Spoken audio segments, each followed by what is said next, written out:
Mick O'Dowd and the Meath management team make changes to their side at half-back for the semi-final clash. Coming in are 18-year-old Pádraig Harnan at right half-back and the experienced Seamus Kenny on the opposite flank.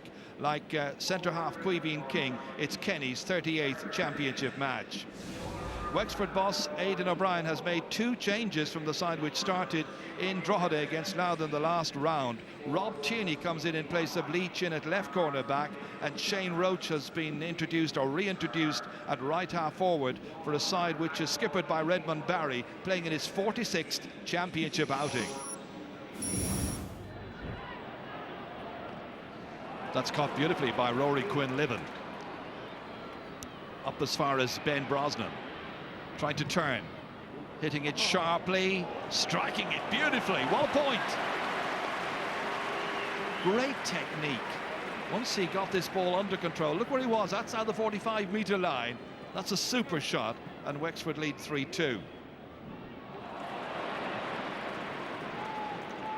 That's beautifully caught, and David Murphy bounced it twice there, got away with it. PJ Banville now chipping it in. There's a support play from Adrian Flynn, and Flynn just gets it inside the left-hand upright. His first point, and now Wexford lead by 6 points to 3. Great catch by Dáithí Walters. Then there were a couple of bounces, but they got away with it, and it was carried up the field here by Adrian Flynn, and he managed to knock it with his left beautifully over. Beautifully on here as far as Pádraig Harnan. Back once again to Wallace. Took his time to settle in the last match into Bray here, and how he didn't score against Wicklow, but he's managed one here. Good response now by Meath. Didn't want to see a gap open up here between themselves and Wexford. Wexford lead by 2. They're coming again. Again, it's Adrian Flynn setting it up here for Rory Quinn-Livin. Quick bounce, then a solo, back inside here. Banville may have missed one earlier on. This time he has hit it with the outside of the wood and put it over the bar. Rapid amends made there by the Horswood player, Conor Gillespie. Again, it is Graham Riley taking up a good positioning, getting inside behind Malone, leaving him for dead. On it goes beautifully. This is the speed merchant himself, Wallace, and he kicks it over and not under. Well, it is a goal chance.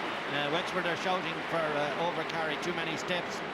Lovely release by Conor Gillespie. To Meath's best player, you have to say Graham Riley. Every time he gets on it, something happens.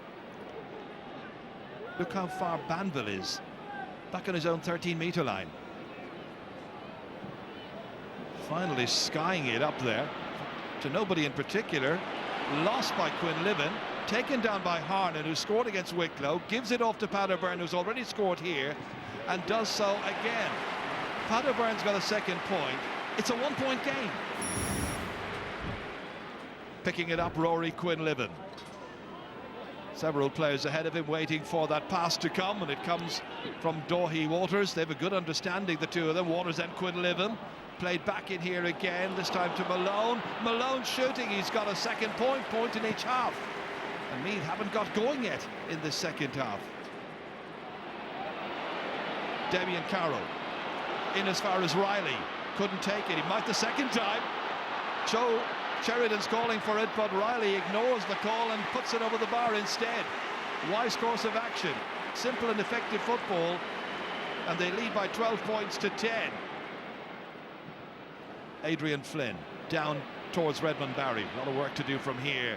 Slips it inside here. Banville goes after it, 20 metres out. Lenihan tries to hold up his progress, plays back again, it comes, and the final shot's over the bar from Redmond Barry. Well, they needed that, Wexford. They'd gone astray, but they're back to within a point again, and Meath just can't shake them off.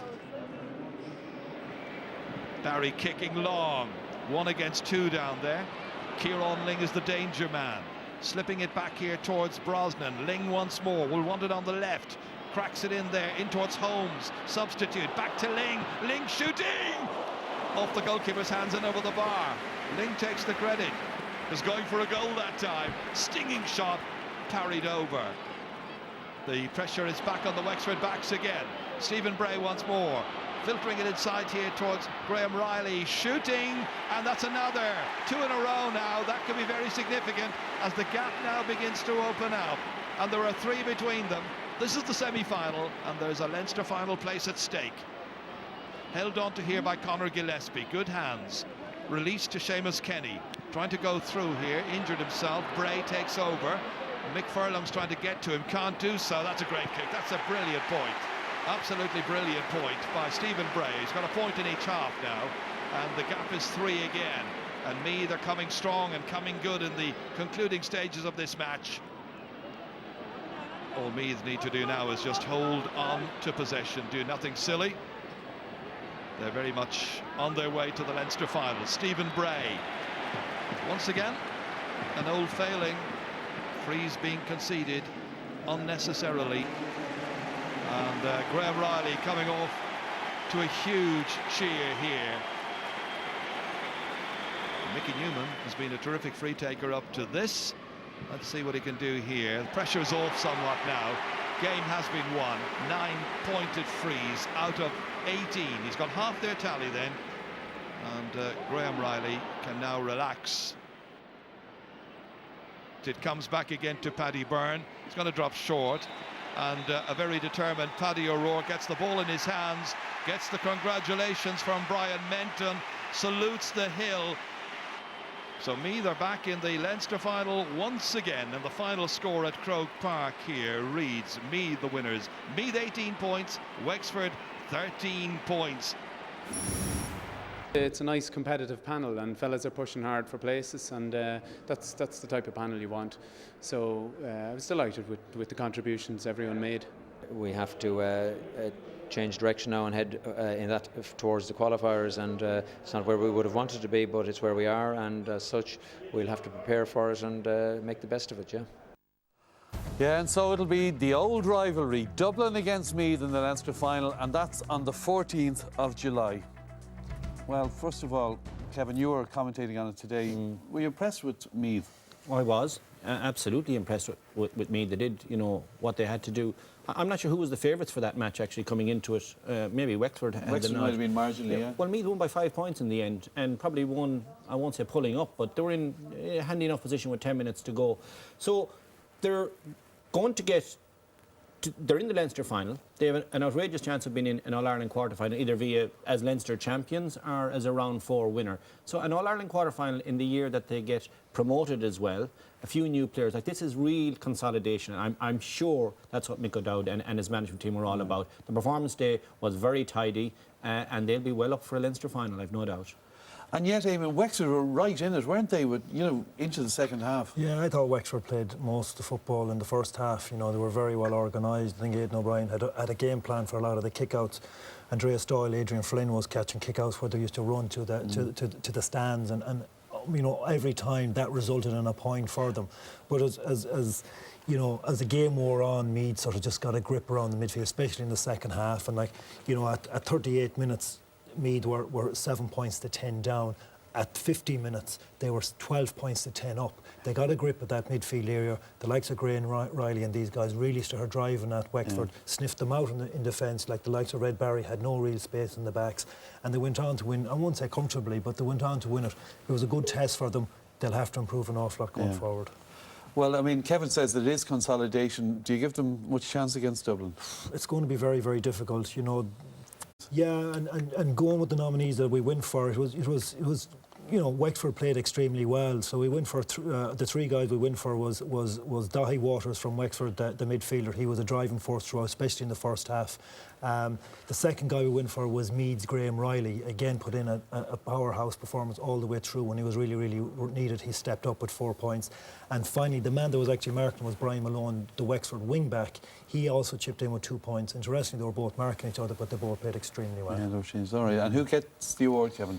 Well, Graham Riley gets the award for an absolute powerhouse performance. 4 precious points, straight line running, strong running, and he was also fouled for a few handy ones that Michael Newman tapped over. So it's his second award in a row. He's walking the walk, talking the talk, because he's full of confidence and he wants me to be out there, and he's not afraid to show it. And his performance today really showed that confidence. Marvellous effort. All right. So well done to Graham. He won a couple of these awards last year as well, if I remember. Let's hear from the St. Column Kills man.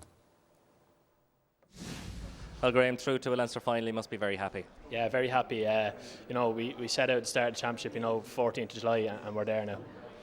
And it was an interesting game, tight first half, but you really pulled away in the second. Yeah, we never played in the first half. Maybe played 5 minutes towards the end of the half, but there was a period there, 15 minutes, where we absolutely dominated. We got 6 or 7 scores on the board and really put Wexford on the back foot. Well, Graham, you are the RT Ulster Bank Man of the Match, and Jerry Sinnott of Ulster Bank will now present you with your award. Yeah, well deserved.